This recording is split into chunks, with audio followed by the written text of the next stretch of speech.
Kanina nga palang umaga ay nagpabalakubak siya sa akin. Ang dami nga palang balakubak ng ulo niya, guys.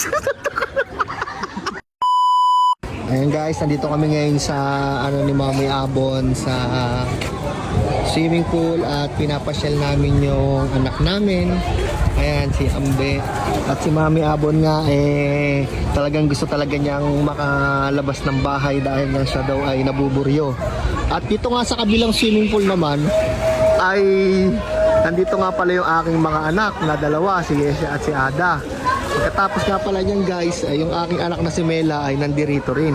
Hindi ko nga inaasahan na sa likod niya ay may bata. Ayan, may bata at may matanda. Ayan si Kuya.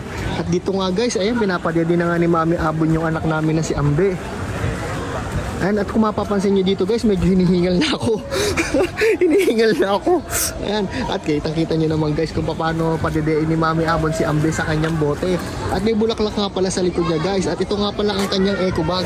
Ayan, Paki. Ay, okay. Ayun, at kanya natawa nga ako guys kasi sobrang masaya talaga ako sa nararamdaman ko dahil may mga nagsiswimming nga dito mga macho man. Pagkatapos nga pala guys, ay may kumakain nga pala doon si Kuya at saka si Ate. Ayan, nag-i-enjoy yung dalawa. Doon naman sa dulo ay may nagbabasketball. Ayun na, nakakahingal. Kaya ko pa. At bumalik na ako kay Mami Abon para tignan ko natatawa siya sa ginagawa ko. Kaya nga guys, tignan mo at yung anak ko nga pala na si Mela doon nakatambay. Ay, may tumalon pa. Ayan, kita mo naman at may mga nanonood pa. Ayan, at tatawa nga dito si Mela kasi nga sabi niya gusto niyang maligo pero ayaw ko siyang payagan. At dumating din si Yesha, naka-swimsuit din. Ang galing-galing talaga ng anak ko. At balik nga talaga kayo kay Mami Abon. Dito nga pinapaligo niya na si Mela pero ayaw pa rin ni Melang maligo.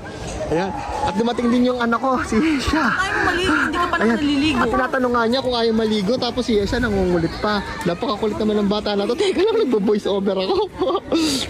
Balik tayo kay Mami Abon guys. Kanina nga palang umaga ay nagpabalakubak siya sa akin. Ang dami nga palang balakubak ng ulo niya guys. Ayan, at natawa nga ako bigla doon. Natawa nga ako doon bigla doon guys. At dahil nga sa balakubak niya na yun, napuno yung una namin. At nakita ko nga si Kuya na paparating. Ayan, at tumatawa si Kuya. Balakubak, wala akong balakubak.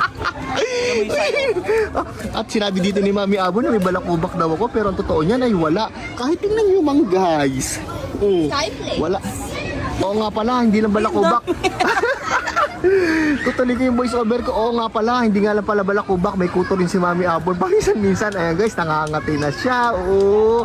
At yun nga pala guys, dito nga pala sa Cambridge, ay nakakahingal talaga mag voice over. Ayan, at sinayang ko na naman ng 2 minuto o 3 minuto na mga buhay nyo, mga itik. Pagod ako. Pagod ako, mag-swimming na kayo doon. Sige na, mag-swimming na kayo. Sige na! Ay nako.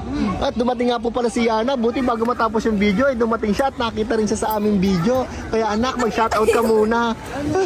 Sige na guys.